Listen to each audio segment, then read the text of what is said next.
प्यारे बच्चों, स्वागत है आप सभी का इस वीडियो में।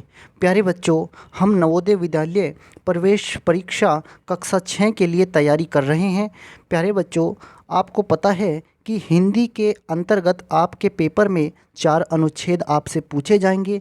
इसी कड़ी में ये हमारा 12वां अनुच्छेद है। इससे पहले हमने 11 अनुच्छेद कवर कर लिए हैं और उनसे संबंधित प्रश्न भी हमने कर लिए हैं। प्यारे बच्चों, इस वीडियो में हम 12वें अनुच्छेद को करेंगे और उससे संबंधित 5 प्रश्नों को हल करेंगे।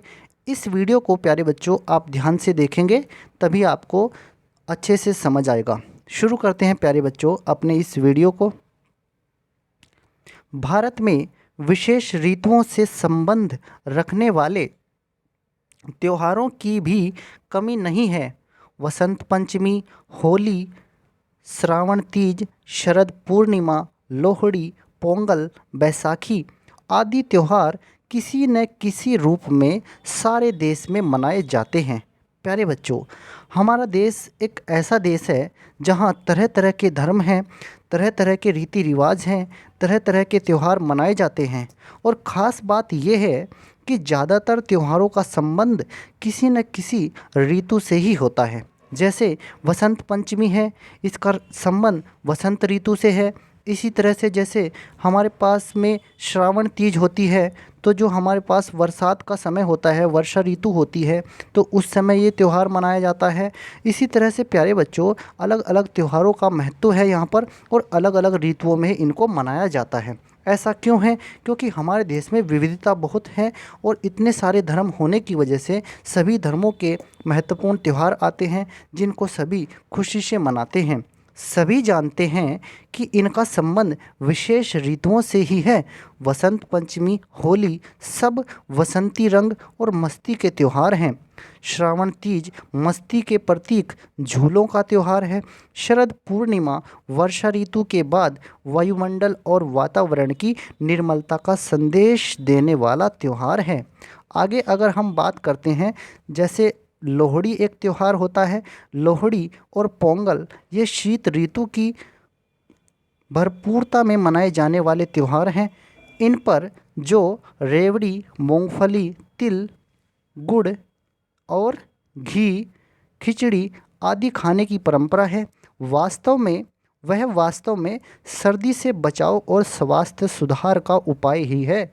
यद्यपि कुछ धार्मिक आध्यात्मिक बातें, कथाएं और परंपराएं भी इसके साथ जुड़ गई हैं। वैशाखी गेहूं की नई फसल आने और ऋतु परिवर्तन की सूचना देने वाला त्यौहार है। प्यारे बच्चों, इन त्योहारों का अपना एक महत्व है। जैसे आपको पता है कि लोहड़ी और पोंगल जैसे त्यौहार हैं, ये शीत ऋतु की भरपूरता यानी कि जब बहुत ज़्यादा ठंड पड़ रही होती है उस समय इनको मनाया जाता है। और इन त्योहारों पर पता है रेवड़ी, मूंगफली, तिल, गुड़, घी, खिचड़ी आदि खाए जाने की परंपरा है। इन चीज़ों को इन त्योहारों पर बनाते हैं और फिर इनको बड़े मज़े से खाया जाता है। अगर हम वास्तव में देखें तो सर्दी से बचने के लिए ही ऐसा किया जाता है और इससे हमारा स्वास्थ्य ठीक रहता है। लेकिन कुछ धार्मिक आध्यात्मिक बातें भी ऐसी होती हैं, कुछ कथाएं, कुछ परंपराएं ऐसी होती हैं जो इन त्योहारों के साथ में जुड़ी हुई होती हैं। वैशाखी होती है जैसे, वो गेहूं की नई फसल आने और ऋतु परिवर्तन की सूचना देने वाला त्यौहार है।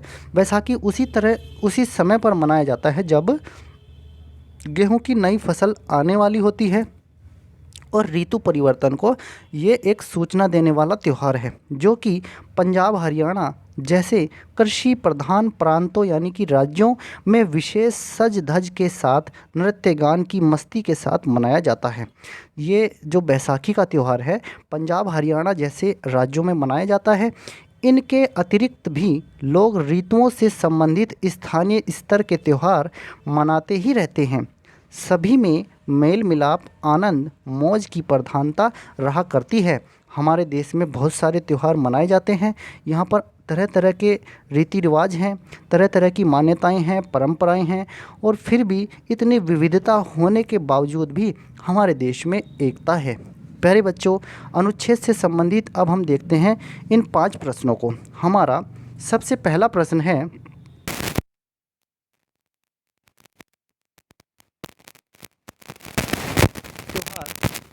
कौन से हैं?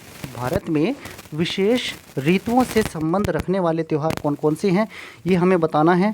पहला ऑप्शन है दिवाली, दशहरा, भैया दूज। दूसरा ऑप्शन है हमारे पास में वसंत पंचमी, होली, बैसाखी। पहला ऑप्शन क्या है? दिवाली, दशहरा, भैया दूज। इसके बाद वसंत पंचमी, होली, बैसाखी, या फिर स्वतंत्रता दिवस, गणतंत्र दिवस, गांधी जयंती, या फिर रामनवमी, शिवरात्रि, या फिर नवरात्र। अब आपको इनमें से सही ऑप्शन का चुनाव करना है।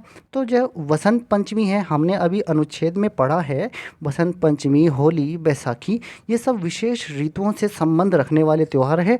तो इसका सही उत्तर है विकल्प 2। अब बात करते हैं प्यारे बच्चों अपने नेक्स्ट प्रश्न की। नेक्स्ट प्रश्न है हमारा, श्रावण तीज का त्यौहार किसका प्रतीक है? श्रावण तीज का त्यौहार किसका प्रतीक है? झूलों का, फसलों का, फूलों का, या फिर हरियाली का? आपको पता है जब तीज का त्यौहार आता है तो हम झूले डालते हैं उस समय बागों में या पेड़ की डाल पर, तो उन झूलों में फिर अच्छे से मज़े से झूलते हैं, तो झूलों का प्रतीक है ये त्यौहार। नेक्स्ट प्रश्न की बात करते हैं प्यारे बच्चों, शरद पूर्णिमा का त्यौहार क्या संदेश देता है? शरद पूर्णिमा का त्यौहार क्या संदेश देता है? तो ये वातावरण की निर्मलता का संदेश देता है। नेक्स्ट प्रश्न की बात करते हैं प्यारे बच्चों, 59वां प्रश्न है, पंजाब, हरियाणा जैसे कृषि प्रधान प्रांतों में कौन सा त्यौहार मनाया जाता है? तो यहाँ पर कौन सा त्यौहार मनाया जाता है? बैसाखी। हमने अनुच्छेद में अभी पढ़ा है कि बैसाखी का त्यौहार कृषि प्रधान प्रांतों पंजाब और हरियाणा में मनाया जाता है। लास्ट प्रश्न है प्यारे बच्चों इस अनुच्छेद का, शीत ऋतु की भरपूरता में मनाए जाने वाले त्यौहार कौन से हैं? तो शीत ऋतु की भरपूरता में मनाए जाने वाले त्यौहार हैं लोहड़ी और पोंगल। ये इसका सही उत्तर है प्यारे बच्चों विकल्प 3। और प्यारे बच्चों आप इस अनुच्छेद को ध्यान से पढ़ेंगे, वीडियो को 2-3 बार आप देख लेंगे तो आपको ये अनुच्छेद समझ आ जाएगा। प्यारे बच्चों मेहनत करिए ईमानदारी से, आपको सफलता ज़रूर मिलेगी। धन्यवाद प्यारे बच्चों।